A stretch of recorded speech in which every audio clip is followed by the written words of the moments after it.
नमस्ते मा फलेषु कदाचन मा फलकर्म हेतुर्भूः माते सर्वोच्च कर्मणि। अर्थात तुम्हारा कर्म करने में ही अधिकार है, फल में कभी नहीं। इसलिए कर्म को कभी फल पाने की इच्छा से मत करना। तुम्हारा कर्म ही पूजा है, तुम्हारा कर्म ही भक्ति। राधे राधे। मैं स्मृति कुमारी, कक्षा 9वीं स की छात्रा। मैं भावना, कक्षा 11वीं स की छात्रा। और आज हम आपके समक्ष श्री कृष्ण लीला का एक और अध्याय प्रस्तुत करने जा रहे हैं। ये कहानी है गोकुल के एक ग्वाले की। ये कहानी है गोकुल के एक ग्वाले की। ये कहानी है यशोदा माँ की गोद में खेले नंद लाले की। ये कहानी है देव की माँ के बहते अश्रों की। ये कहानी है राधा संग प्रेम के उन वर्षों की। ये कहानी है पांचाली द्रौपदी के चीर हरण की। ये कहानी है कंस दुर्योधन और कौरवों के मरण की। ये कहानी है धर्म और अपनों के बीच चयन की। ये कहानी है अर्जुन के बाण और पांडवों के कर्म की। ये कहानी है धर्म और प्रेम के मधुर दृश्य की।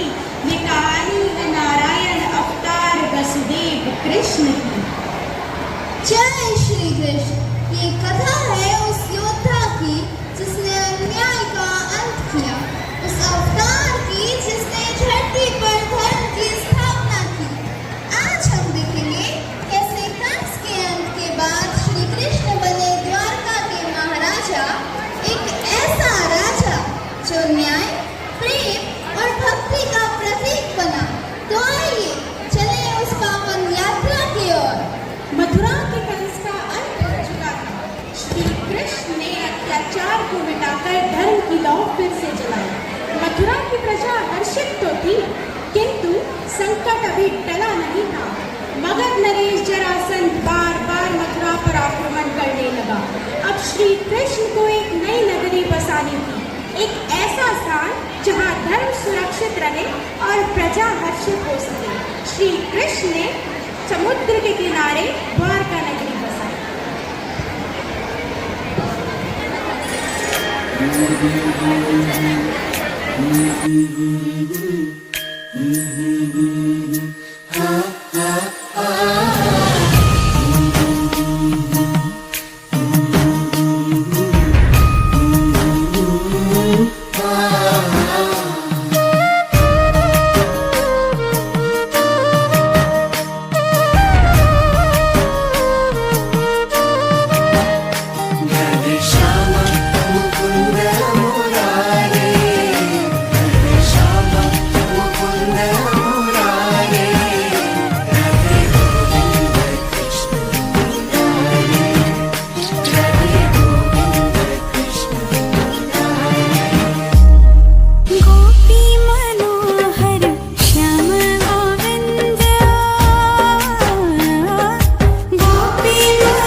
राजा वह नहीं जो शासन करे, राजा वह है जो अपनी प्रजा के सुख दुख को अपना सुख दुख माने।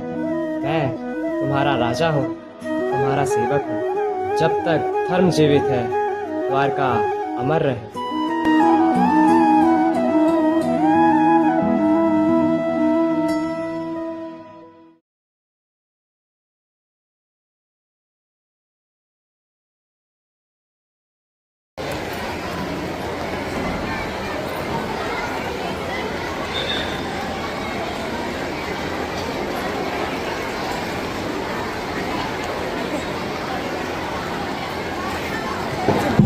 साक्षी बनते हैं श्री कृष्ण और रुक्मिणी के विवाह के। ये कथा है उस अमर प्रेम की जहाँ एक राजकुमारी ने अपने सपनों के राजकुमार को मन, वचन और कर्म से पति रूप में वरण किया। ये कहानी है श्री कृष्ण और रुक्मिणी के दिव्य मिलन की।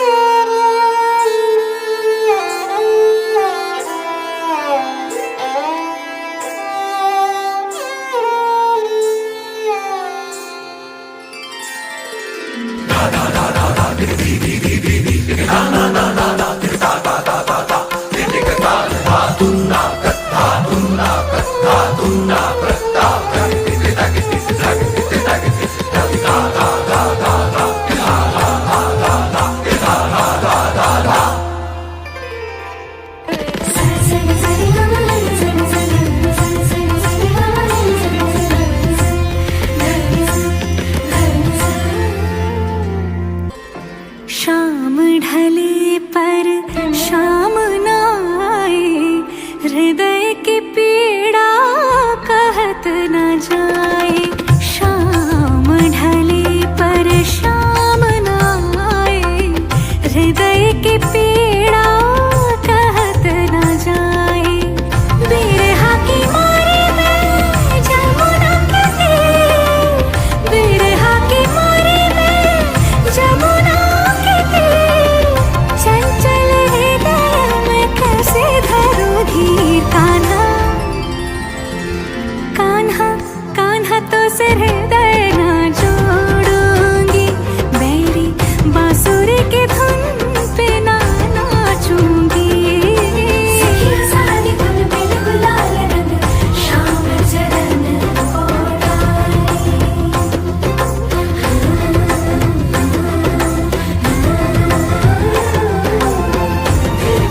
घोड़ा था जी पास खड़े बनवारी। सौतन संग काटी रतियाँ, हमसे बोलत अब झूठी बत्तियाँ। झूठी झूठी अब झूठी बत्तियाँ, सौतन संग काटी रतियाँ। हमसे बोलत हो अब झूठी बत्तियाँ। आंसुअन जलवाने मोतियन हार, आंसुअन जलवाने मोतियन हार। हृदय लगाई उसे भूली जग सार। कान्हा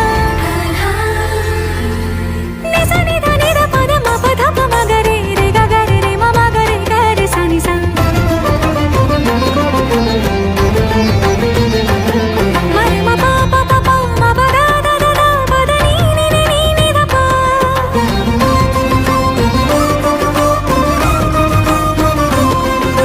रे म प ध म प नि प नि सा रे सा नि ध प म प ध प म ग रे सा नि सा रे म प नि सा नि ध प म ग रे सा रे।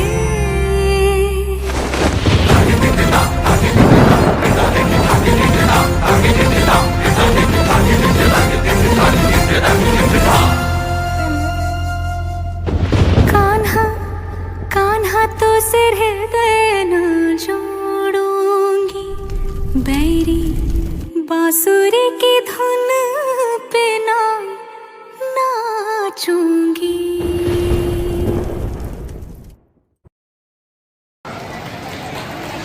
रुक्मिणी और श्री कृष्ण का यह मिलन हमें सिखाता है कि जहाँ प्रेम सच्चा हो वहाँ कोई बंधन उसे रोक नहीं सकता।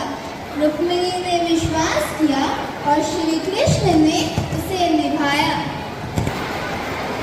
अब नमन कीजिए उस मित्रता को जो न स्वार्थ से जुड़ी थी न किसी लोभ से।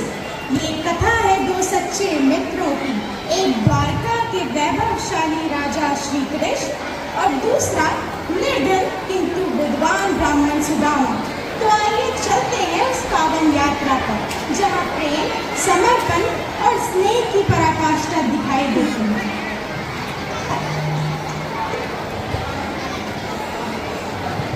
ये है सुदामा की छोटी सी कुटिया, जहाँ त्याग है पर दरिद्रता भी, जहाँ संतोष है पर भूख भी। एक पत्नी है जो अपने पति की मित्रता पर पूर्ण विश्वास रखती है, और एक सुदामा है जो मित्र से मिलने को तो व्याकुल है पर हाथ फैलाने को तैयार नहीं।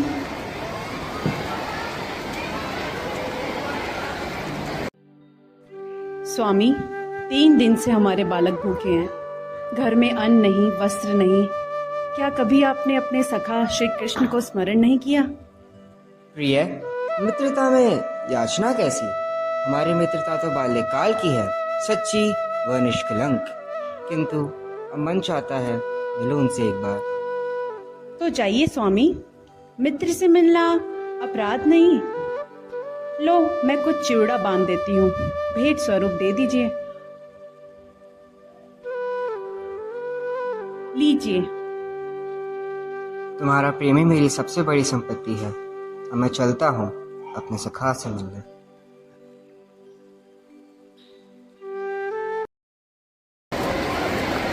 सुदामा द्वारका पहुंचे, किंतु द्वारपाल ने उनके वस्त्रों और रूप को देखा, हृदय को नहीं। पर मित्र की पुकार श्री कृष्ण ने सुन ली।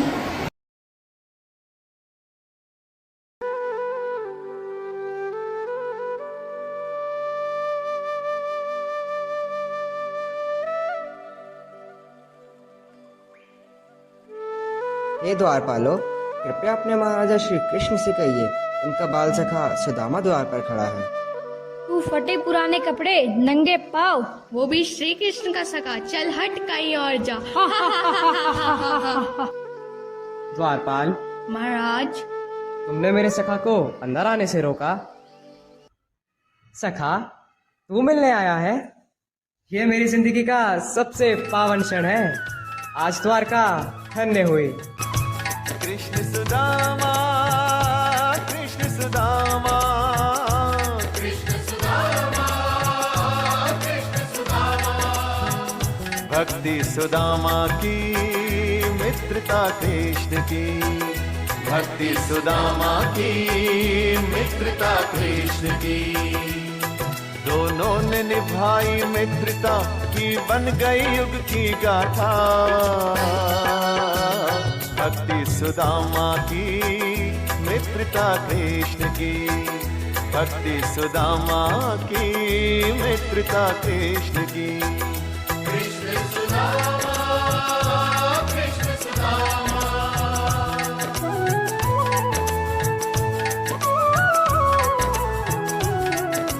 दीनहीन निर्धन था सुदामा, कृष्ण द्वारिकाधीश थे।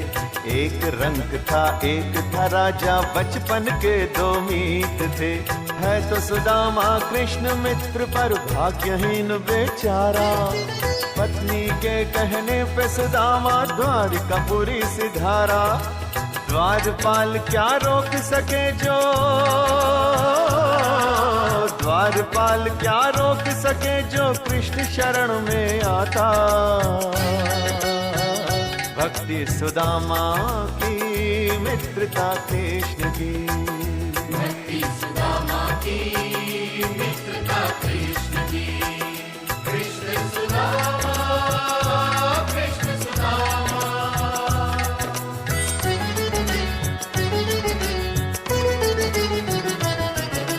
गले लगा के कृष्ण सुदामा को सिंहासन बैठाए।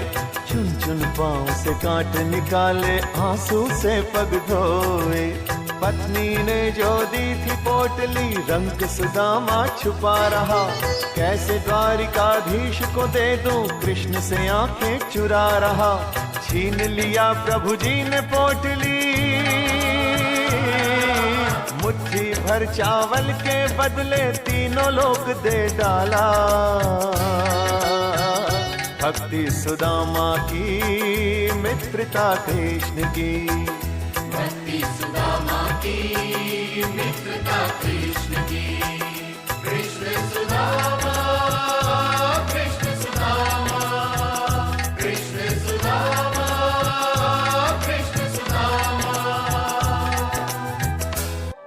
सखा, शायद तू मेरे लिए कुछ लाया है। अरे नहीं नहीं, कुछ भी तो नहीं। दिखा। चिवड़े। हाँ, वो पत्नी ने भेंट स्वरूप बांधे थे तुम्हारे लिए। इन चिवड़ों का स्वाद तो स्वर्गीय अमृत से भी बढ़कर है। इनमें मित्र का प्रेम जो है। अच्छा सखा, अब मैं चलता हूँ।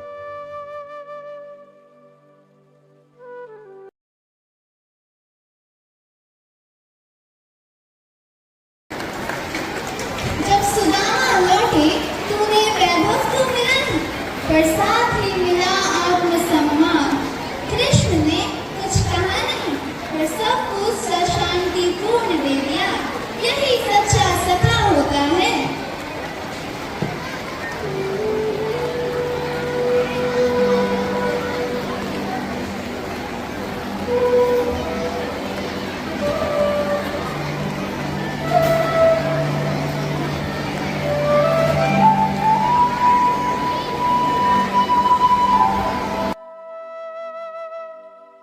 स्वामी, यह चमत्कार कैसे? ये तो श्री कृष्ण की कृपा है। उन्होंने कुछ कहा नहीं, पर सब कुछ दे दिया।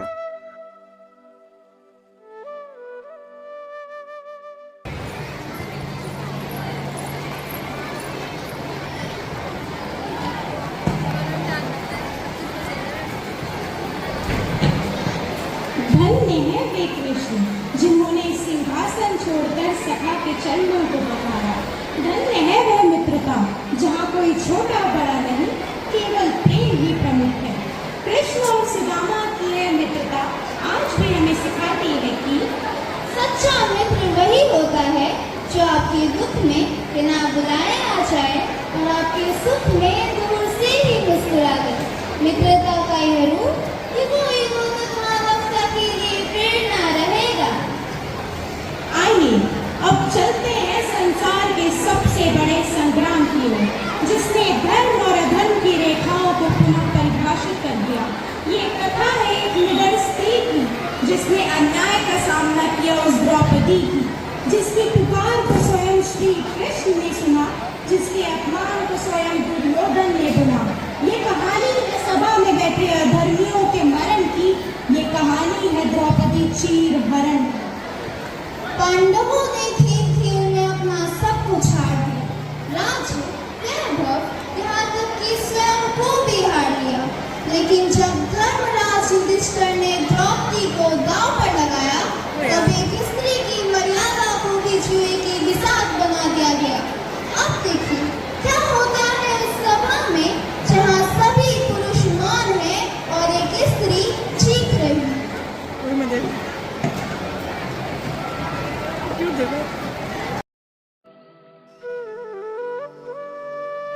हम दुष्ट सभा में आमंत्रित हैं।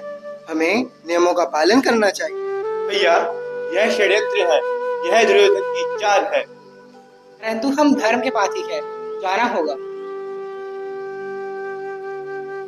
स्वागत है धर्मराज। स्वागत है धर्मराज। आइए खेल शुरू करें। आज खेलो वो खेल जहां भाग्य से बढ़कर कोई अस्त्र नहीं होता।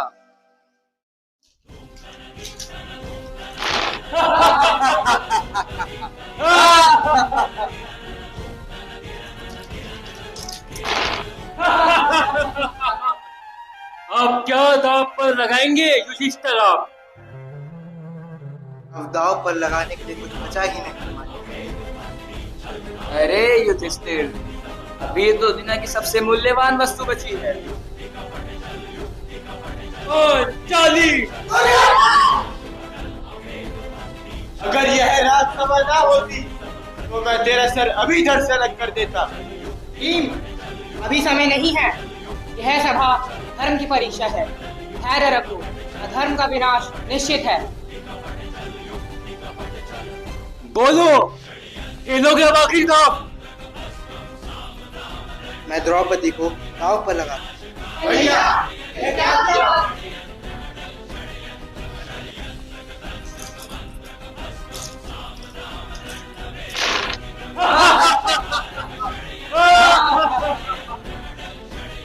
द्रौपदी हमारी दासी है। जाओ दुशासन, उस द्रौपदी के केस खींचकर उसे यहाँ पकड़ कर लाओ। जैसा आदेश महाराज। अब देखो कैसे धर्म की रानी आती है हमारी दासी बनकर। छोड़ो मुझे।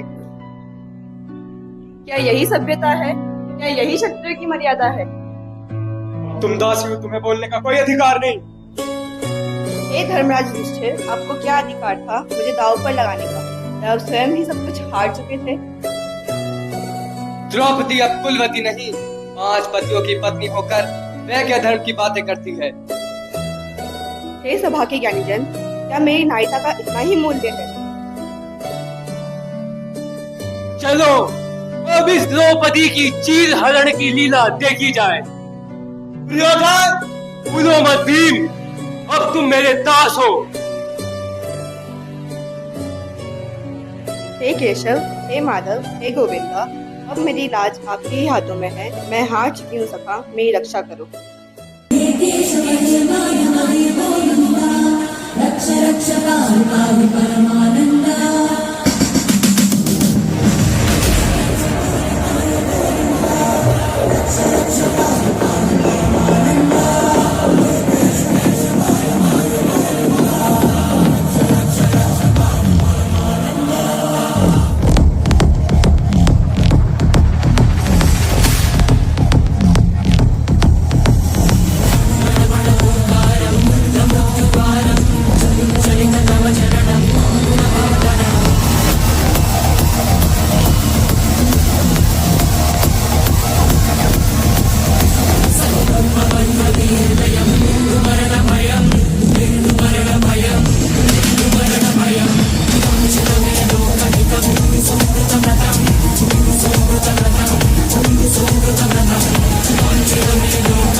जब जब नारी रक्षा हेतु मुझे याद करती तब मैं स्वयं उपस्थित। याद रहे, इसके साथ धर्म है, इसके साथ है।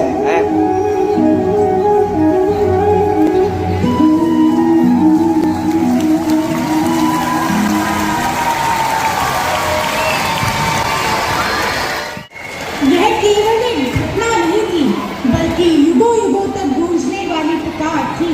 द्रौपदी ने सिखाया कि जब एक नारी की आवाज धर्म के लिए उठती है तो स्वयं भगवान उसकी रक्षा करते हैं। और ध्यान रहे, यत्र नार्यस्तु पूज्यन्ते रमन्ते तत्र देवता, अर्थात जहाँ नारी का सम्मान होता है, देवता वही निवास करते हैं। जब धर्म और अधर्म आमने सामने खड़े हैं, कुरुक्षेत्र के मैदान में युद्ध प्रारंभ होने वाला है, लेकिन योद्धाओं में श्रेष्ठ अर्जुन संशय और मोह में फंस गया है। आइए सुनते हैं वह संवाद जिसने संसार को भगवद गीता दिया।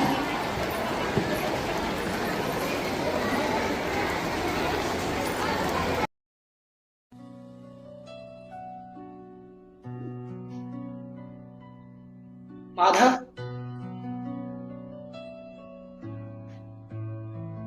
हे केशव, यह सब मेरे अपने ही लोग हैं। गुरु, मामा, भाई, शत्रु सब स्नेही हैं। मैं इनका वध कैसे कर सकता हूँ? क्या यही धर्म है? मैं यही मेरे हाथ कांप रहे हैं। मैं युद्ध नहीं लड़ूंगा। जो हुआ है अच्छा, जो हो रहा है वह भी अच्छा हो, और जो होगा वह भी अच्छा हो। तुम केवल अपने कर्म फल की चिंता ना करो। किंतु हे केशव, मेरी मोह माया कैसे मिटेगी? मेरी शंका कैसे दूर हो? अर्जुन, तुम्हारा अधिकार केवल तुम्हारे कर्म पर है, कर्म फल पर नहीं। इसीलिए तुम केवल अपने कर्म को अपनी पूजा और धर्म बनाओ, कर्म फल पर निर्भर ना हो पार्थ, ना हो। हे केशव, मेरी मोह माया अब मिट चुकी है। मैं आपके शरणागत हूँ। मुझे अब ज्ञान प्राप्त हो गया है। आप जैसा कहेंगे मैं वही करूँगा। मैं यह युद्ध लड़ूंगा, हर के अक्षर।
यदा यदा हि धर्मस्य ग्लानिर्भवति भारत अभ्युत्थानमधर्मस्य तदात्मानं सृजाम्यहम् परित्राणाय साधूनां विनाशाय च दुष्कृतां धर्मसंस्थापनार्थाय